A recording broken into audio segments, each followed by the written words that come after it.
Assalamualaikum warahmatullahi wabarakatuh. Perkenalkan, nama saya Rizka Fitriati.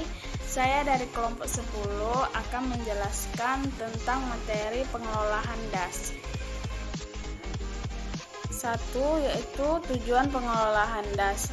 Tujuan pengelola DAS terpadu adalah membantu masyarakat mengembangkan visinya tentang apa yang mereka inginkan terhadap DAS yang berada di daerah mereka, misalnya dalam 10 tahun ke depan, dan mencari strategi untuk mencapai visi tersebut.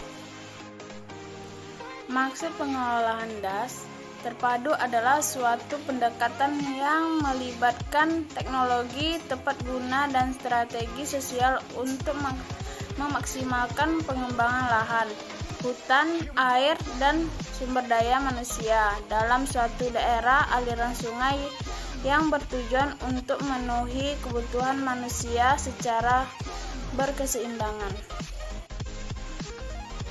2. Sasaran pengelolaan DAS. Sasaran wilayah pengelolaan DAS adalah wilayah DAS utuh sebagai satu kesatuan ekosistem yang membentang dari hulu hingga hilir. Penentuan sasar wilayah DAS secara utuh ini dimaksudkan agar upaya pengelolaan sumber daya alam dapat dilakukan secara menyeluruh dan terpadu berdasarkan satu kesatuan perencanaan yang telah mempertimbangkan keterkaitan antara komponen-komponen penyusun ekosistem DAS, termasuk pengaturan kelembagaan dan kegiatan monitoring dan evaluasi. Kegiatan yang disebut terakhir berfungsi sebagai instrumen pengelolaan yang akan menentukan apakah kegiatan yang dilakukan telah atau tidak mencapaikan sasaran. Sasaran wilayah pengelolaan DAS adalah wilayah DAS yang utuh sebagai satuan kesatuan ekosistem yang membentang dari hulu hingga hilir.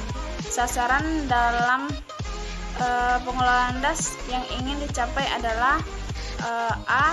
Terciptanya kondisi hidrologis DAS yang optimal. B. Peningkatan nilai produktivitas lahan diikuti oleh perbaikan kesejahteraan masyarakat. Dan C. Penataan dan perkembangannya kelembagaan formal dan informal masyarakat dalam penyelenggaraan pengelolaan DAS dan konservasi tanah. D. Meningkatkan kesadaran dan partisipasi masyarakat dalam penyelenggaraan pengelolaan DAS secara berkelanjutan. Yang ketiga yaitu komponen pengelolaan DAS. Program pengelolaan DAS terpadu adalah sebuah paket yang menyatukan semua komponen dasar berdasarkan prioritas masyarakatnya. Program ini memiliki komponen-komponen sebagai berikut. 1. Yaitu pengembangan sumber daya alam, contohnya lahan, hutan, dan air. 2. Tindakan pengendalian untuk minimumkan laju degradasi dan memperbaiki sumber daya alam. 3. Pengelolaan sumber daya alam, contohnya lahan, hutan, dan air. 4.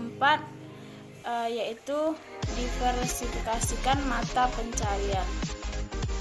Materi selanjutnya yaitu pengelolaan DAS. Pendekatan DAS menggunakan pengelolaan DAS untuk perencanaan dan pelaksanaan kegiatan-kegiatan pembangunan sumber daya alam.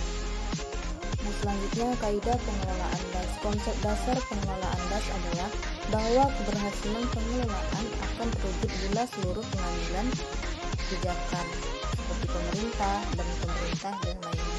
Kemudian kegiatan pengelolaan DAS. Di sini terdapat 3 sasaran umum kegiatan pengelolaan DAS.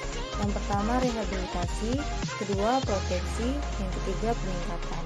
Selanjutnya yaitu prinsip pengelolaan DAS. Di mana salah satunya pengelolaan DAS didasarkan atas DAS sebagai satu kesatuan ekosistem. Yang kedua, melibatkan para pemangku kepentingan, terkoordinasi, menyeluruh, dan berkelanjutan. Selanjutnya selanjutnya yaitu mengambil pendekatan pelaksanaan KLHS. Kementerian Negara Lingkungan Hidup pada tahun 2007 memberikan definisi KLHS yang dipandang sesuai untuk Indonesia dengan memperhatikan kondisi sumber daya alam, lingkungan hidup, sosial, ekonomi, politik, serta kapasitas SDM dan institusi di masa mendatang. Untuk lingkup Indonesia, KLH pada tahun 2007 memformulasikan 3 nilai yang penting untuk dianut dalam aplikasi KLHS.